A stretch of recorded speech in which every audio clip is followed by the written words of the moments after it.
अध्यात्म विज्ञान कोई धर्म या संप्रदाय नहीं है, ये स्पिरिचुअल साइंस है जो कुदरत के कानून पर आधारित है।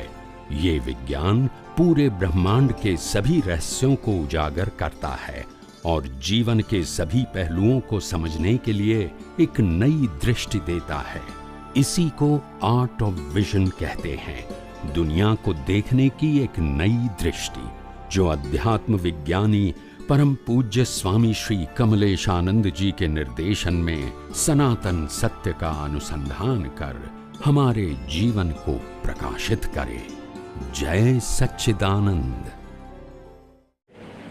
कि भगवान महावीर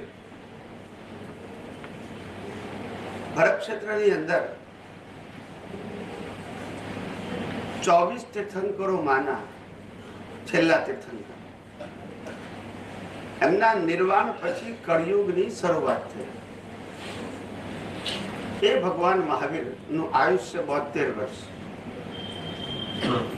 ए भगवान महावीर नु જ્યારે જન્મ થયો ત્યારે જેમ તીર્થંકરોના અતિશયો હોય તે પ્રમાણે એમની માતાને પણ 14 સ્વપ્ન આવ્યા અને એ 14 સ્વપ્નનું ફળાદેશ છે। સપનો આવે છે એ રેન્ડમ નથી આવતા। તીર્થંકરની માતાને આવે, ચક્રવર્તીની માતાને આવે, વાસુદેવ, પ્રતિ વાસુદેવ, બધાની માતાને અલગ અલગ પ્રકારના સપના આવે, જેના આધારે સિમ્પટમ્સ કહેવાય કે ફ્યુચરમાં આ બાળક કેવું થશે। That is a sign.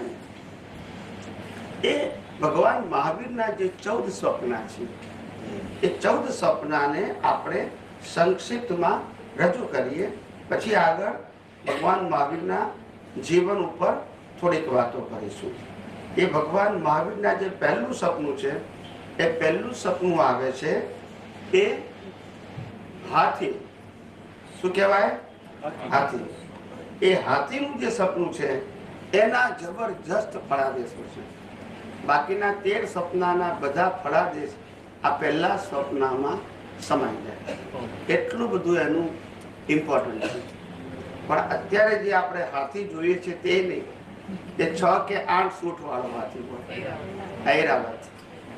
એટલે એનીવે, એટલે મારો કહેવાનો મતલબ એ હાથીની બહુ મોટી વિશેષતા છે। અને એ હાથી જ્યારે આપણે માતાને સપનામાં આવે, આ બધું કુદરતી આવે, એ ઊભું ના કરે લોકો, અને ત્યાર પછી જે સપના હોય એ સપનાને વ્યક્ત કરવામાં આવે સવારે, અને જે નિમિત્યા કહેવાય, આપણે જેને એસ્ટ્રોલોજર કહીએ છીએ, એ જમાનામાં એને નિમિત્યા કહે। નિમિત્તને આધારે જન્મેલી વ્યક્તિનું ફળ કેવું એને નિમિત્યા કહેવાય। અત્યારે આપણે જ્યોતિષ કહીએ કે એસ્ટ્રોલોજર કહીએ છીએ, ભવિષ્ય વેતા પણ કહી શકીએ। તો ભગવાન મહાવીરના જે 14 સપના છે એ 14 સપનાની આપણે સંક્ષિપ્તમાં વાતો કરીએ। પર્યુષણ મહાપર્વના 5મા દિવસે કલ્પસૂત્રમાં પ્રભુ મહાવીરના જન્મનું વાંચન થાય છે। માતા ત્રિશલાને આ 14 સ્વપ્નો આપતા હોય છે, અને જે ધર્મની અંદર એક સપના બતાવવામાં આવે છે જૈન ધર્મમાં। એમાં પહેલું સપનું છે હાથી। એ હાથીનો મિનિંગ થાય કે હે માતા, આપનો પુત્ર જગતમાં હાથીની જેમ નિર્ભય થઈને વિચરશે। હવે જુઓ વિશેષતા, અહીંયા સિંહ ના મૂક્યું, હાથી મૂક્યું। હાથી તાકાતવર પ્રાણી, કેવું? સિંહને ઉચકીને તાકાતવર પ્રાણી, સંપૂર્ણ શાકાહારી, બોલતા નથી, અને એની બાજુમાં ઉભા રહી શકો, બેસી શકો। સિંહની બાજુમાં ફરકી શકો? તાકાતવાળું પ્રાણી, પણ તાકાત બતાવે, ભય ના પમાડે, સંપૂર્ણ શાકાહારી। આ જુઓ વિશેષતા એલિફન્ટની, જેની સાથે તમે રમી શકો, સિંહ સાથે। પહેલું હાથી।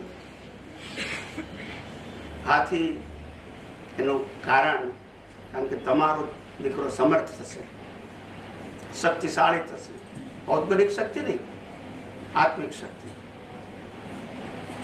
ખ્યાલ આવે? આત્મિક શક્તિશાળી થશે. હજારો લોકોને, કરોડો લોકોને માર્ગદર્શન આપશે, મુક્તિનો માર્ગ બતાવશે, સનાતન ધર્મનો માર્ગ બતાવશે અને આખા વિશ્વની અંદર નિર્ભય થઈને ફરશે. કેવો ભય એને હોય આ જગતમાં, ભીખ અને ભય એને હોય જેને કશું મેળવવાનું કે ગુમાવવાનું હોય. જેને મેળવવાનું નથી, ગુમાવવાનું નથી, એને ભય હોતો નથી. ભગવાન મહાવીરને કશું મેળવવાનું નતું અને છેલ્લા જીવનનો હિસાબ પૂરો કરવાનો હતો અને તીર્થંકર પદનો રોલ હતો. બીજું સપનું આવે વૃષભ. આ વૃષભ એટલે શું ખબર છે? બળદ. પુત્ર તેના જ્ઞાન અને ચારિત્ર બળથી વિષય કસાય રૂપી કાદવ અને કીચડમાં સંસારમાં ફસાયેલા અનેક જીવોને શું કાઢશે? કાદવમાં ફસાયેલા જીવોને. અજ્ઞાન રૂપી કાદવ, સંસાર રૂપી કાદવ, મોહ રૂપી કાદવ, ખ્યાલ આવે? માંથી શું કાઢશે? બહાર કાઢશે. એવો તમારો પુત્ર નું ભાવિ બનશે. ચોથું છે સિંહ. સિંહ તત્વ. સિંહ એટલે તમારો દીકરો સુરવીર પુત્ર સિંહની જેમ પરાક્રમી બની શાસનની ધુરા સંભાળશે. નિડર અને નિર્ભય બનીને વિચરશે. તમે જુઓ, પુત્ર સિંહની જેમ પરાક્રમી. કેવો પરાક્રમ? એટલે શું કરવાનું? જેમ જંગલમાં સિંહ બધાને મારી નાખે એવું પરાક્રમ નહીં. એ બધા અજ્ઞાનના પિલરોને કખડભૂસ કરી નાખશે. કયા પિલર? સમજાય છે? દેહાધ્યાસનું પિલર. કોઈ પિલર? હું જ શરીર છું. જન્મ જીવન મૃત્યુ મારા છે એનું પિલર કકડભૂસ કરે. સત્તા સંપત્તિ સંબંધ સાધન મારા છે એનું પિલર કકડભૂસ કરે. મન વચન કાયાથી હું કઈ કરી શકું છું એનું પિલર કકડભૂસ કરે. આ જગતમાં હું કશું મેળવવા કે ગુમાવવા આવ્યો છું એનું પિલર કકડભૂસ કરે. કારણ કે હું જ ચેતન છું, હું જ અવિનાશી છું, હું જ અનંત શક્તિ વાળો છું, હું જ શાશ્વત છું. મારે કશું મેળવવાનું કે ગુમાવવાનું નથી. અને જે મેળવવાનું ગુમાવવાનું છે એ બધું કુદરતનું છે. મેળવો તોય કુદરતનું અને ગુમાવો તોય. કારણ કે જે મેળવે છે અને ગુમાવે છે એ શરીર જ કોનું છે? તો પછી આપણું શું હોય? શરીર જ કુદરતનું છે અને મેળવે ને ગુમાવે છે કોણ? શરીર. એટલે આપણો પ્રશ્ન એઝ અ શુદ્ધ આત્મા, આપણો પ્રશ્ન મેળવવાનો ગુમાવવાનો નથી. પછી ચોથું સિંહ લક્ષ્મી. હે માતા, આપનો પુત્ર ભૌતિક લક્ષ્મીનો ત્યાગ કરી શાશ્વતી એવી મોક્ષ લક્ષ્મીને. મોક્ષ એટલે કાયમ લક્ષ્મી અને પેલી વ્યવહારની લક્ષ્મી. ઘણા બધાને એવું લાગે કે વ્યવહારની લક્ષ્મી વગર નિશ્ચયની લક્ષ્મી શું કરવાની? યસ કે નો? બોલતા નથી. ત્યારે એમનું પોતાનું સ્વયંભૂ જીવન ભર યુવાનીમાં રાજકુમાર હોવા છતાં બધું છોડીને જંગલમાં લક્ષ્મી નથી એમની પાસે. જો બોલતા નથી, જીવન નહીં ચાલે. એ ઉદાહરણ છે. ડાયલોગ નથી, એક્ઝામ્પલ છે. પણ મોક્ષે જવા માટે સંસારમાં જેને જીવવું છે, સંસાર ચલાવવો છે, એના માટે જરૂરી છે. મોક્ષે જવા વાળા જીવ માટે જરૂરી નથી. ઉદયક્રમમાં હોય કે ના પણ એનો વાંધો નથી, અફસોસ પણ નથી. એટલે મોક્ષ લક્ષ્મી વરસે. પછી પાંચમું છે પુષ્પની 2 માળા. પુષ્પની એનો ફળાદેશ છે આવનાર બાળક મોટો થઈ આગાર અને અણગાર ધર્મ સમજાવી તીર્થની સ્થાપના કરશે. હવે આગાર અને અણગાર એટલે શું ખબર છે કોઈને? જૈનો છે તો એ ખબર નથી. ખ્યાલ આવ્યો? તો કે છે કે સાધુનો માર્ગ અને સંસારીઓનો માર્ગ, 2 ધર્મની સ્થાપના કરશે. આગાર અને અણગાર. આગાર એટલે આ સંસારી અવસ્થાઓ સાથેનો ધર્મ, ને અણગાર એટલે સંસારી અવસ્થા છોડનારાનો ધર્મ. એ બંને ધર્મની સ્થાપના કરશે. એટલે ભગવાન મહાવીરે 6 મહાવ્રત બાહ્ય અને અભ્યંતર 2 બતાવ્યા. બાહ્ય તપ સંસાર ચલાવવા માટે, પુણ્ય માટે છે. અભ્યંતર તપ મોક્ષ માટે બતાવ્યા. સમજાય? 2 માર્ગ બતાવ્યા. છઠ્ઠું ચંદ્ર. હે માતા, આપનો પુત્ર ચંદ્ર સમાન શીતળ તેમજ સૌમ્ય થશે. શીતળનો મતલબ એની પાસે બેસવાથી ઠંડક ફીલ થાય. શું ફીલ થાય? શાંતિ ફીલ થાય, સમાધાન ફીલ થાય. નિર્વિકલ્પ દશા થોડા સમય માટે અનુભવમાં આવે. સંસાર ભૂલી જવાય, ભૂલવો ના પડે એની હાજરીમાં ભૂલી જાય. પછી 7મું સૂર્ય. આવનાર બાળક જગતમાંથી મિથ્યાત્વના અંધારા દૂર કરી દીપક અને સૂર્ય સમાન તેજસ્વી અને ઓજસ્વી બનશે. સૂર્ય એટલે પ્રકાશ, પ્રકાશ એટલે જ્ઞાન. શું કીધું? જ્ઞાન, જ્ઞાન પ્રકાશ, જેમાં બધું ઝળકે, ખુલ્લું થાય, સમજાઈ જાય, અનુભવમાં આવે. આ મોહને કારણે, અજ્ઞાનને કારણે આ જગતની વાસ્તવિકતા હોવા છતાં પણ સમજાતી નથી. હોવા છતાં અહીં બેઠેલા બધાને ખબર છે કે શરીર કમ્પલસરી છોડવાનું છે. એમાં કોઈની પાસે, જન્મેના જીવ પાસે ઓપ્શન નથી. એમાં રામકૃષ્ણ મહાવીર પણ આવી ગયા. હા કે ના? કે ઓપ્શન છે?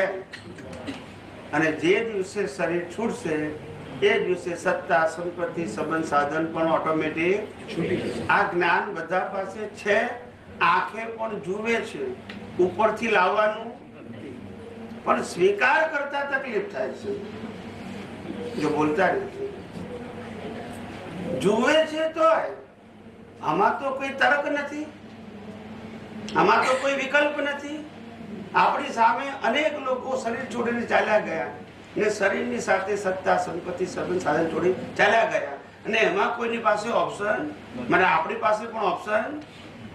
તો જીવતા સ્વીકારવામાં શું વાંધો છે કે શરીર અને શરીર સાથે સંકળાયેલા સત્તા, સંપત્તિ, સંબંધ, સાધન કુદરતના છે, મારા નથી, એવું સ્વીકારવામાં શું વાંધો છે? ત્યાગ કરવાનું કહેતો નથી. યસ કે નો? હું સ્વીકારવાનું કહું છું, ત્યાગ કરવાનું. This is a universal truth. આ કોઈ ધર્મનો વ્યૂ પોઈન્ટ, આ કોઈ વ્યક્તિનો વ્યૂ પોઈન્ટ નથી. નહીં માનો તો આ છે, આમાં ઓપ્શન નથી. ધજા. જેમ મંદિર પર રહેલી ધજાથી દૂરથી ખ્યાલ આવે છે, તેમ આપનો પુત્ર પણ જીણવાણી રૂપી જગતને, તેમ આપના પુત્રની પણ યશ, કીર્તિ દૂર દૂર સુદૂર સુધી ફેલાશે. ધજાની જેમ જેમ દૂરથી લોકોને ખબર પડે એવી. લોકો એને દૂર દૂરથી એને ઓળખશે. 9મું કળશ, અમૃતના કળશમાંથી જેમ અમૃત પાન કરાવી શકાય, અમૃતના કળશમાંથી જેમ અમૃત પાન કરાવી શકાય, તેમ આપનો પુત્ર જીનવાણી રૂપી જગતને જ્ઞાનામૃત પીવડાવશે. જીનવાણી જગતને જીનવાણીના માધ્યમથી. 10મું આયુ પદ્મ સરોવર, શુભ અને પ્રેમનું પ્રતીક. ગુલાબ એટલે શું કહેવાય?